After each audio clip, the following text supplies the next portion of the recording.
ಓಂ ಶ್ರೀ ಗಣೇಶ ಶಾರದಾ ಗುರುಭ್ಯೋ ನಮಃ. ಹರಿ ಓಂ ನಮಃ ಶಿವಾಯ. ನಮಸ್ಕಾರ. ನಾನು ಜ್ಯೋತಿಷ್ಯ ವಿದ್ಯಾರತ್ನ ಆಚಾರ್ಯ ಶ್ರೀಮತಿ ಸುಗುಣ. ಗ್ರಹಗಳ ಗೋಚಾರ ಪ್ರಭಾವ ಮೇ ಮಾಸದಲ್ಲಿ 12 ರಾಶಿಗಳಿಗೆ ಫಲಗಳನ್ನು ತಿಳಿಸ್ತಾ ಇದ್ದೀನಿ. ಅದಕ್ಕೂ ಮೊದಲು ಕೆಲವು ವಿಷಯಗಳನ್ನು ಅರ್ಥೈಸ್ತಾ ಇದ್ದೀನಿ. ಒಬ್ಬ ವ್ಯಕ್ತಿಯ ಭವಿಷ್ಯವನ್ನು ನಿಖರವಾಗಿ ಜ್ಯೋತಿಷ್ಯ ಶಾಸ್ತ್ರದ ಪ್ರಕಾರವಾಗಿ ಗ್ರಹಗಳ ಆಧಾರಿತವಾಗಿ ತಿಳಿಸುವುದು ಸತ್ಯವೇ, ಆದರೆ ಜಗತ್ತಿನಲ್ಲಿ ಅದಕ್ಕೂ ಮೀರಿದ್ದು ಅದಕ್ಕೂ ಹೆಚ್ಚಿನದು ಮತ್ತು ಇದೆ ಅನ್ನೋದನ್ನು ನೀವು ಅರ್ಥೈಸ್ಕೊಳ್ಬೇಕಾಗಿದೆ. ಅಂದರೆ ಗ್ರಹಗಳು ಈ ಸೃಷ್ಟಿಗೆ ಕಾರಣವಾದಂತಹ ಶಕ್ತಿಯ ಅಧೀನದಲ್ಲಿ ಕಾರ್ಯಗಳನ್ನು ಮಾಡುತ್ತವೆ. ಶಕ್ತಿಯ ಅಧೀನದಲ್ಲಿ ಗ್ರಹಗಳು ಇದ್ದಾವೆ ಅನ್ನೋದು ಸತ್ಯ. ಹಾಗಾಗಿ ನನ್ನ ಬಳಿ ಬರುವಂತಹ ಪ್ರತಿ ವ್ಯಕ್ತಿಗೂ ಕರೆ ಮಾಡಿದಾಗ ನಾನು ತಿಳಿಸೋದು, ಒಂದು ವಾರವಾದರೂ ನಿಮ್ಮ ಇಷ್ಟದೇವತಾ, ಕುಲದೇವತಾ ಅಥವಾ ಶಿವ ಮಂತ್ರ ಅಥವಾ ನಾರಾಯಣ ಮಂತ್ರ, ದೇವಿ ಮಂತ್ರ ಇವುಗಳನ್ನು ಪಠಿಸಿ ನೀವು ಪ್ರಾರ್ಥಿಸಿ ನನ್ನ ಸಮಕ್ಷಮದಲ್ಲಿ ನೀವು ನಿಲ್ಲಬಹುದು. ನೋಡಿ, ಯಾಕೆ ಹೀಗೆ ಮಾಡಬೇಕು ಅಂದರೆ, ನೀವು ಯಾರದೇ ಆದಂತಹ ವ್ಯಕ್ತಿಯ ಸಮಕ್ಷಮದಲ್ಲಿ ನಿಲ್ಲಬೇಕು ಅಂದರೆ ನಿಮಗೆ ಸರಿಯಾದಂತಹ ಕ್ಲಾರಿಟಿ ಇರಬೇಕಾಗತ್ತೆ. ಈ 1 ವಾರಗಳ ಈ ಮಂತ್ರ ಮನನ ಪ್ರಾರ್ಥನೆಯಿಂದ ನಿಮಗೆ ಒಬ್ಬರ ಬಳಿ ಹೋಗಬೇಕಾ ಬೇಡವಾ, ಬೇಕು ಬೇಡಗಳು ನಿಮ್ಮ ಮನಸ್ಸಿನಲ್ಲಿ ಅನುಭವ ಆಗಲಿಕ್ಕೆ ಆರಂಭ ಆಗುತ್ತೆ. ಅದನ್ನೇ ನಮ್ಮ ಹಿರಿಯ ಜ್ಞಾನಿಗಳು ತಿಳಿಸಿರುವಂಥದ್ದು, ಅರಿವೇ ಗುರು. ಆ ಅನುಭವ ಏನಾಗುತ್ತೆ, ಅದರಿಂದ ನಿಮ್ಮ ಬೇಕು ಬೇಡ, ಹೋಗಬೇಕು ಬೇಡವಾ ಅನ್ನೋದನ್ನು ನೀವು ಸರಿಯಾಗಿ ನಿರ್ಧರಿಸಬಹುದು.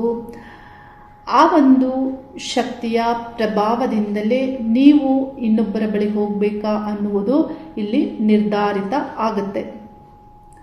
ಆದರೆ ಈ ವಿಷಯದಲ್ಲಿ ನೀವು ಎಷ್ಟು ಪಾಲನೆ ಮಾಡ್ತೀರಾ ಅನ್ನೋದು ಬಹಳ ಮುಖ್ಯವಾಗಿರುತ್ತೆ. ಕೆಲವೊಂದು ಬಾರಿ ಏನಾಗುತ್ತೆ ಅಂದರೆ, ಕೆಲವರು ಇದನ್ನು ಸರಿಯಾಗಿ ಅರ್ಥೈಸಿಕೊಳ್ಳದೆ ತಕ್ಷಣವೇ ಬರಬಹುದು. ಯೋಚಿಸದೆ ಅವರು ಬಂದು ಏನೇನೋ ತಿಳಿಯುವ ಪ್ರಯತ್ನವನ್ನು ಮಾಡ್ತಾರೆ.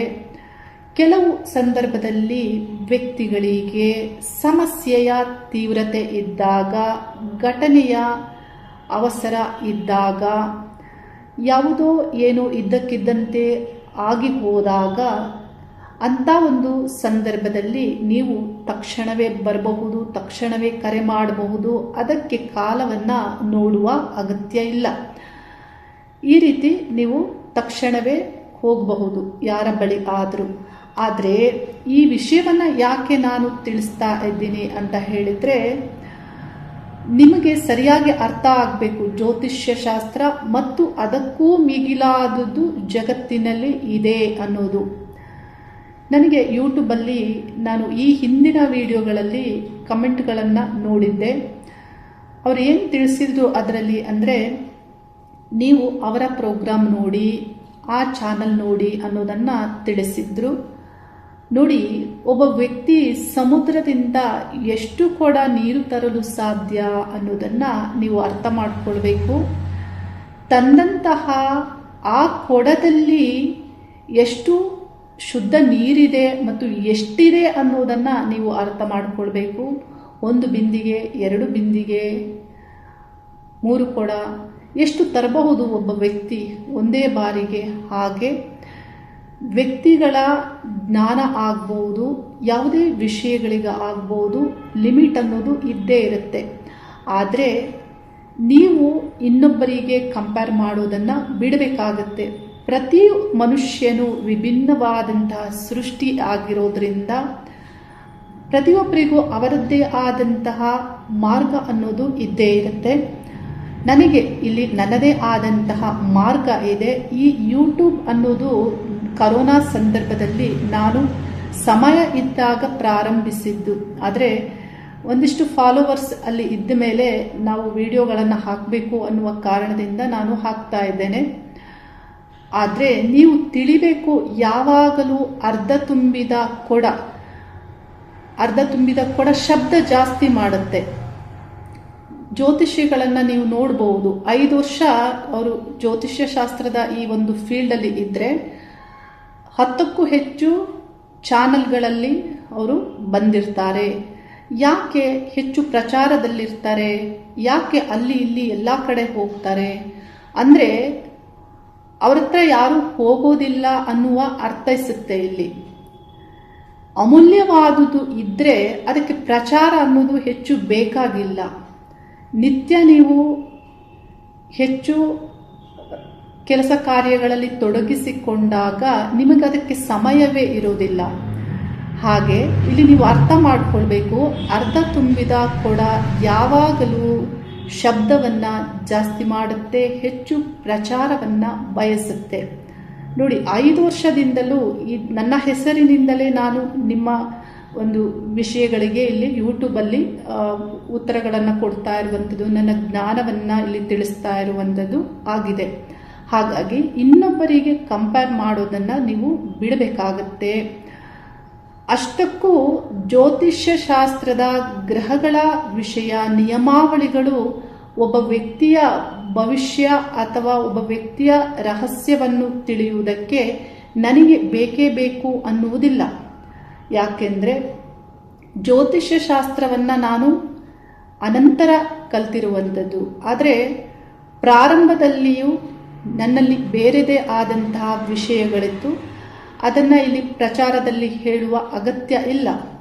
ನೋಡಿ, ಯಾವಾಗ ನನ್ನ ದೇಹ ಮತ್ತು ನನ್ನ ಜೀವನದ ಉಪಚಾರ ಮಾಡುವಂತಹ ಶಕ್ತಿ ಜ್ಯೋತಿಷ್ಯವನ್ನು ಗ್ರಹಗಳ ಆಧಾರಿತವಾಗಿ ಫಲಗಳನ್ನು ಹೇಳುವುದನ್ನು ನಿಲ್ಲಿಸು ಅಂದರೆ ತಕ್ಷಣವೇ ಆ ಕ್ಷಣದಲ್ಲಿಯೇ ನಾನು ನಿಲ್ಲಿಸ್ತೇನೆ. ಒಬ್ಬ ವ್ಯಕ್ತಿಗೆ ಮಾರ್ಗದರ್ಶನವನ್ನು ನೀಡುವುದಕ್ಕೆ, ಭವಿಷ್ಯವನ್ನು ತಿಳಿಸುವುದಕ್ಕೆ, ಒಬ್ಬ ವ್ಯಕ್ತಿಯ ರಹಸ್ಯವನ್ನು ಭೇದಿಸುವುದಕ್ಕೆ ಗ್ರಹಗಳೇ ಬೇಕು, ಗ್ರಹಗಳ ವಿಷಯಗಳೇ ಬೇಕು, ನಿಯಮಾವಳಿಗಳೇ ಬೇಕು ಅನ್ನುವುದಿಲ್ಲ. ಇದನ್ನೇ ನಾನು ಮೊದಲು ತಿಳಿಸಿದ್ದು.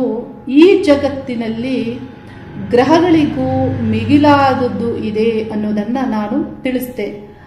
ಅಂದರೆ ನೋಡಿ, ಇಂತೆಲ್ಲ ವಿಷಯಗಳನ್ನು ಪ್ರಚಾರದಲ್ಲಿ ಅಥವಾ ಹೇಗಂದ್ರೆ ಹೇಗೆ ಉಪಯೋಗ ಮಾಡುವಂಥದ್ದಲ್ಲ. ಜ್ಯೋತಿಷ್ಯ ಶಾಸ್ತ್ರಕ್ಕೆ ತಿಳಿದಂತಹ ಪರಿಪೂರ್ಣ ವ್ಯಕ್ತಿಗೆ ಅವರ ಜೀವನದಲ್ಲಿ ಬಹಳಷ್ಟು ನಿರ್ಬಂಧಗಳನ್ನು ಅವರೇ ಹಾಕಿಕೊಂಡಿರ್ತಾರೆ.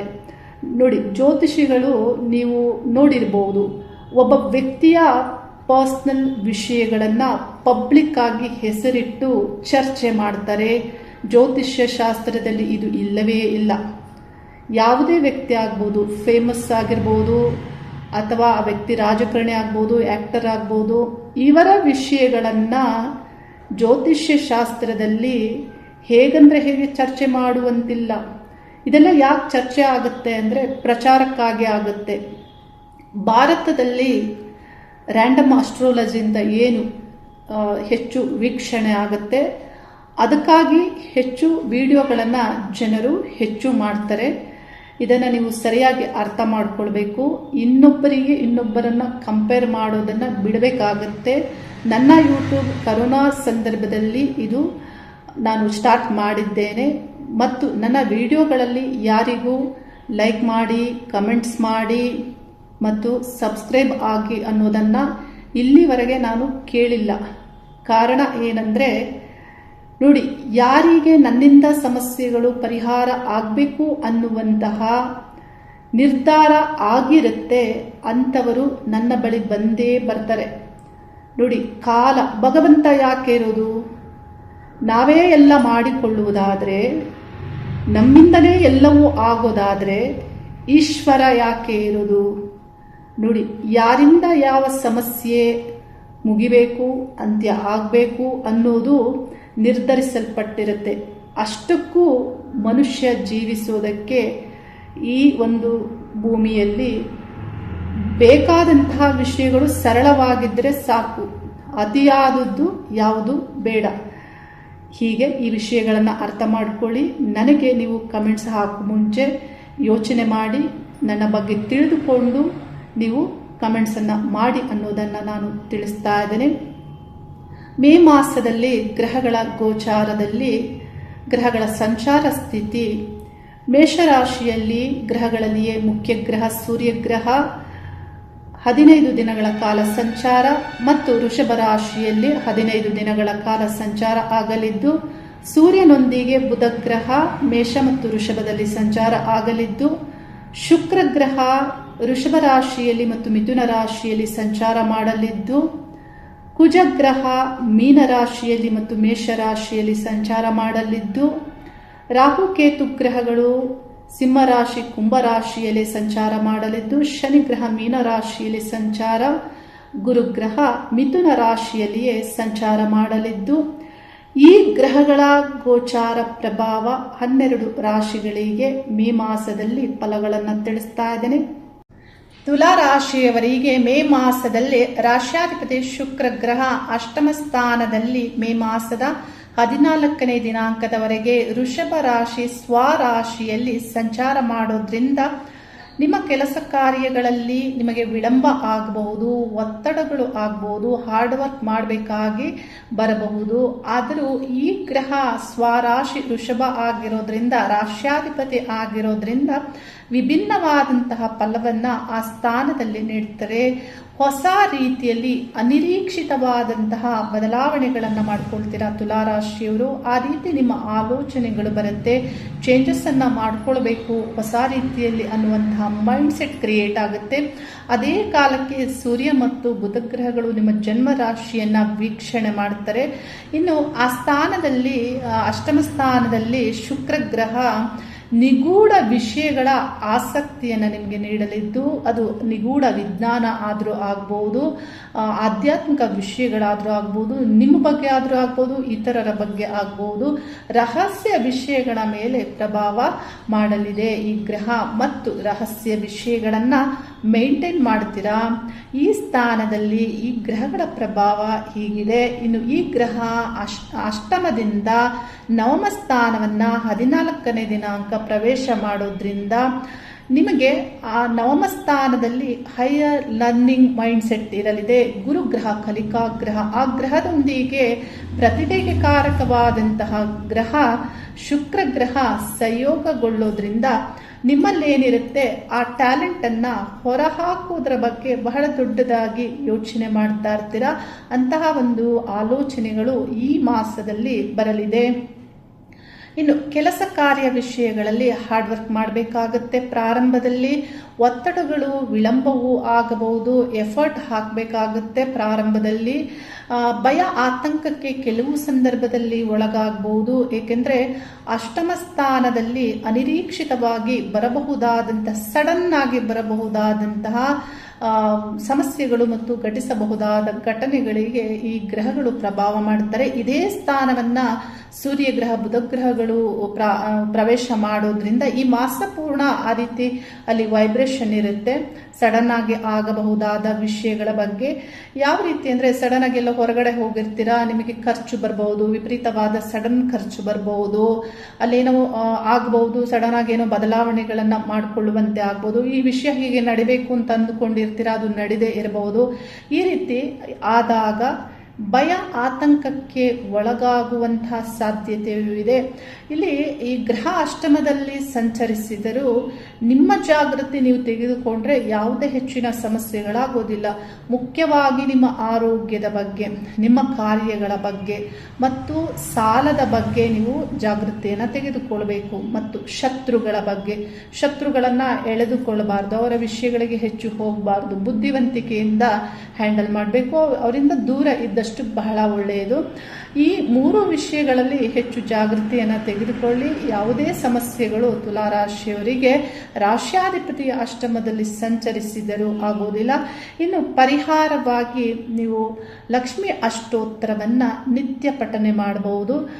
ಯಾವಾಗಲೂ ಮಾಡಿದರೆ ಬಹಳ ಒಳ್ಳೆಯದು. ನಿತ್ಯ ನಿರಂತರವಾಗಿ, ಈ ಮಾಸ ಮಾತ್ರ ಅಲ್ಲ, ಯಾವಾಗಲೂ ಪಠನೆ ಮಾಡಿ. ಇದರಿಂದ ಏನಾಗುತ್ತೆ ಅಂದರೆ ದೇವಿಯ ಅಷ್ಟೋತ್ತರ, ದೇವಿಯ ಸ್ತೋತ್ರಗಳನ್ನು ನೀವು ಪಠನೆ ಮಾಡೋದ್ರಿಂದ, ಭಕ್ತಿಯಿಂದ ಮನನ ಮಾಡೋದ್ರಿಂದ ಇಲ್ಲಿ ಆ ಶಕ್ತಿ ನಿಮ್ಮಲ್ಲಿ ಜಾಗೃತಿ ಆಗತ್ತೆ. ಅಂದರೆ ನಿಮ್ಮ ಇಚ್ಛಾಶಕ್ತಿ, ಯಾವುದೇ ಒಂದು ಕೆಲಸವನ್ನು ಮಾಡಬೇಕಂದ್ರೆ ನಿಮಗೆ ಇಚ್ಛೆ ಇರಬೇಕಾಗತ್ತೆ. ಆ ಇಚ್ಛಾಶಕ್ತಿ ಇಲ್ಲಿ ಆಕ್ಟಿವ್ ಆಗುತ್ತೆ. ಹಾಗೆ ನೀವು ಕಾರ್ಯಗಳನ್ನು ಮಾಡಬೇಕು, ಆ ಕಾರ್ಯಶಕ್ತಿ ಇಲ್ಲಿ ಆಕ್ಟಿವ್ ಆಗುತ್ತೆ. ಯಾವಾಗ ಇಚ್ಛಾಶಕ್ತಿ ಕಾರ್ಯಶಕ್ತಿ ಆಕ್ಟಿವ್ ಆಗುತ್ತೆ ಆಗ ಯಾವುದೇ ಕಠಿಣವಾದ ಸಂದರ್ಭಗಳು ಇದ್ದರೂ ಅಲ್ಲಿ ನೀವು ಪಾರಾಗಬಹುದು, ಅಲ್ಲಿಂದ ಸಮಸ್ಯೆಗಳಿಂದ ಮುಂದೆ ಹೋಗುವಂತೆ ಮತ್ತು ಅಲ್ಲಿ ಸಕ್ಸಸ್ ಅನ್ನು ಪಡೆದುಕೊಳ್ಳುವುದಕ್ಕೆ ಇಲ್ಲಿ ನಿಮ್ಮ ಶಕ್ತಿಯೇ ನಿಮಗೆ ಪ್ರಭಾವವನ್ನು ಮಾಡಲಿದೆ. ಈ ರೀತಿ ಪರಿಹಾರಗಳನ್ನು ಮಾಡಿಕೊಳ್ಳಿ.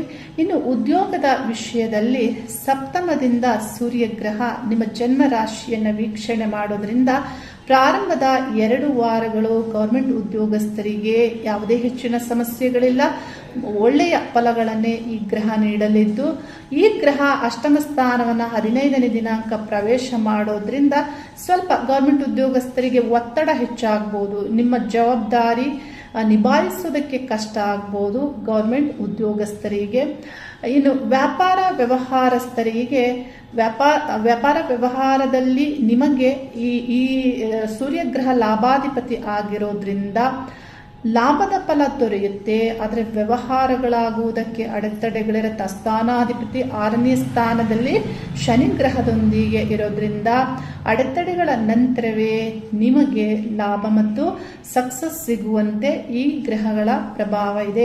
ಧನಾಭಿವೃದ್ಧಿ ವಿಷಯದಲ್ಲಿ ಕುಜಗ್ರಹ 6ನೇ ಸ್ಥಾನದಲ್ಲಿ ಸಂಚಾರ ಆಗೋದ್ರಿಂದ ನಿಮಗೆ ಪ್ರಾರಂಭದಲ್ಲಿ ಅಡೆತಡೆಗಳಿರುತ್ತೆ. ಆದರೆ ಈ ಗ್ರಹ 11ನೇ ದಿನಾಂಕ ಸಪ್ತಮವನ್ನ ಪ್ರವೇಶ ಮಾಡೋದ್ರಿಂದ ಧನಾಭಿವೃದ್ಧಿಯಾಗುತ್ತೆ.